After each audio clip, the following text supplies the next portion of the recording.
जय जिनेन्द्र। पूर्णार्घ्य जैन ग्रंथवाचन अर्घ्य 7 भाग 20। जीवो जीवस्य जीवनम। ऐहिक जीवनाचा आधार श्वासोच्छ्वास आहे। बाहेरील स्वच्छ वायू आत घेणे यास श्वास म्हणतात। आतील दूषित वायू बाहेर सोडणे यास उच्छ्वास म्हणतात। वायू हा वायुकायिक जीव आहे। श्वासोच्छ्वास घेताना वायू आत घेताना व बाहेर सोडताना वायुकायिक जीवाची हिंसा होते व त्याचबरोबर सर्वत्र पसरलेले जे सूक्ष्म जीव त्यांचाही घात होतो।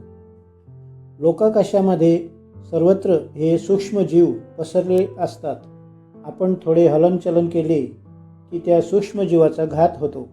म्हणून म्हटले आहे की जीवो जीवस्य जीवनम। जीवाचे जीवन जीवावरच अवलंबून आहे। त्याशिवाय हे बाह्य संसारी जीवन जगण्याचा दुसरा उपाय नाही। परंतु वरील उक्तीचे रहस्य न ओळखता कोणत्याही प्राण्याला मारून आपले पोट भरावे त्यासाठी हरिण, ससे वगैरे सारखे मूक प्राण्यांची शिकार करून त्यांना मारून त्यांचे जीवनावर आपले वीतभर पोट भरावे हा जीवनाचा राक्षसी प्रकार सुरू झाला। जैन शासनाने जीवो जीवस्य जीवनम या जीवन जगण्याच्या प्रकाराला बांध घातला। त्यासाठी काही नियम ठरवून दिले। सर्वप्रथम हिंसेचे 2 प्रकार सांगितले। 1 भावहिंसा, 2 द्रव्य हिंसा। 1 भावहिंसा। अहम एनम हिनस्मी। मी या जीवास मारतो अशी मारण्याची बुद्धी ठेवून हिंसा करणे, प्रमत्तयोगपूर्वक सावध्ययोगपूर्वक हिंसा करणे ही भावहिंसा होय। 2 द्रव्य हिंसा। भावहिंसापूर्वक आपल्या किंवा दुसऱ्या प्राण्याच्या द्रव्य प्राणाचा घात करणे, त्याचे प्राण हरण करणे त्यास द्रव्य हिंसा म्हणतात। जेथे भावहिंसापूर्वक द्रव्य हिंसा घडते तीच खरी हिंसा म्हटली जाते। त्यालाच हिंसेचे पातक लागते। जेथे मारण्याची बुद्धी नसते, प्रमत्तयोग नसतो, जीवाचे रक्षण व्हावे यासाठी सावधानता असते, अशा वेळी देखील अनायासे न कळत जी द्रव्य हिंसा घडते, दुसऱ्याच्या प्राणाचा घात होतो, त्याला जैन शासनाने हिंसा म्हटले नाही। त्याला हिंसेसंबंधी पातक लागत नाही। या संबंधी श्री पंडित आशाधरजी आपल्या सागार धर्मामृत ग्रंथात म्हणतात, विश्वक जीवचिते लोके क्व चरन क्वाप्यमोक्षत भावैक साधनौ बंधमोक्षौ चेन्ना भविष्यताम। हे जग सूक्ष्म प्राण्यांनी गचपच भरले आहे। थोडी हालचाल केली की त्या सूक्ष्म जीवाचा घात होतो। श्वासोच्छ्वास घेतला की सूक्ष्म जीव मारतात।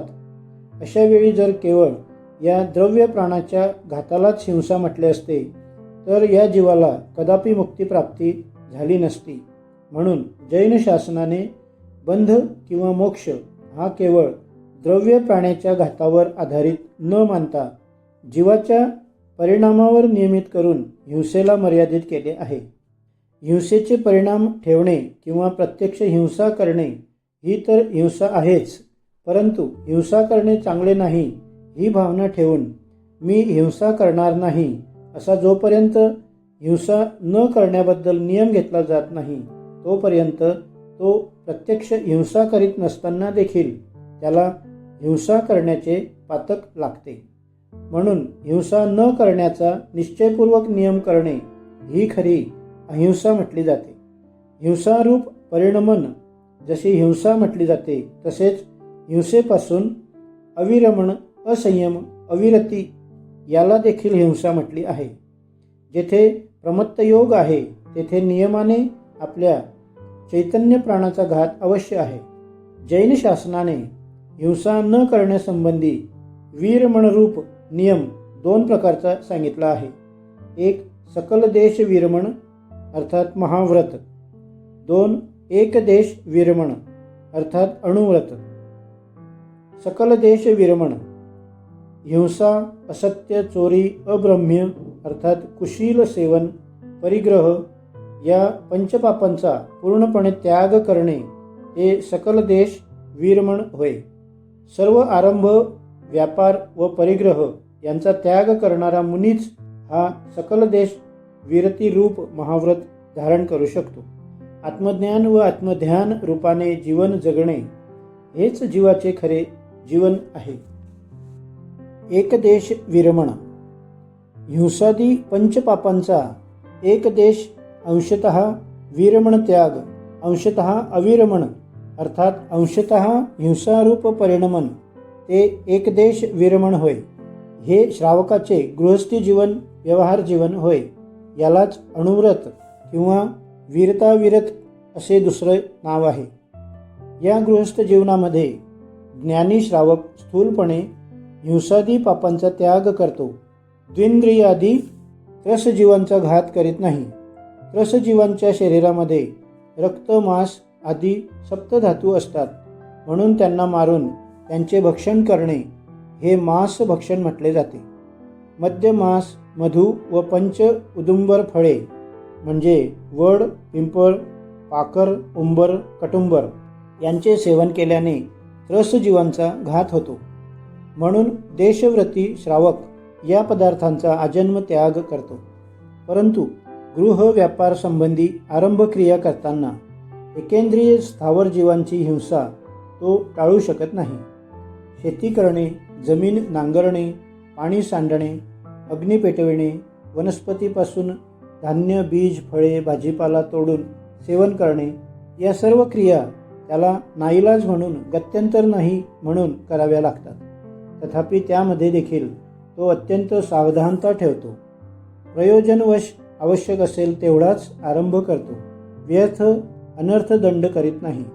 याप्रमाणे विरत अविरत रूप, एक देश विरमण रूप, अणुव्रत रूप व्यवहार जीवन जगणे हा श्रावकाचा अपवाद मार्ग म्हटला जातो. यद्यपि बाह्य वस्तूंचा त्याग करणे किंवा त्याग न करणे यावर अहिंसा किंवा हिंसा ही आधारित नाही, जीवाच्या परिणामावर आधारित आहे. जेथे प्रमत्त योग असेल तेथे हिंसा, जेथे प्रमत्त योग नसेल तेथे हिंसा नाही. तथापि प्रमत्त योगाचे विषयरूप निमित्त बाह्य पदार्थ असतो. म्हणून जैन शासनाने बाह्य पदार्थाचा त्याग देखील आवश्यक सांगितला आहे. बाह्य पदार्थांचा त्याग हा परिणाम विशुद्धीला निमित्त कारण होतो. जो निश्चयाभासी अज्ञानी निश्चय धर्माचे खरे स्वरूप ओळखत नाही, आत्मस्वरूपात स्थिर राहण्याचा प्रयत्न करीत नाही, परंतु केवळ निश्चय तत्वाच्या गप्पा मारतो. बाह्य पदार्थांच्या त्यागात धर्म नाही असे म्हणून बाह्य पदार्थांचा त्याग करण्याचा पुरुषार्थ करीत नाही. प्रमादी, स्वच्छंदी, असंयमी जीवन जगून स्वतःला निश्चयज्ञ समजतो. विरमणरूप संयमी जीवन जगण्याचा अभ्यास करीत नाही. तो आपल्या परिणामाची देखील विशुद्धी करीत नसल्यामुळे करणानुयोग व चरणानुयोग या दोन्ही जिनशासन आज्ञेचे उल्लंघन करीत असल्यामुळे आत्मघातकी महापापी म्हटला जातो.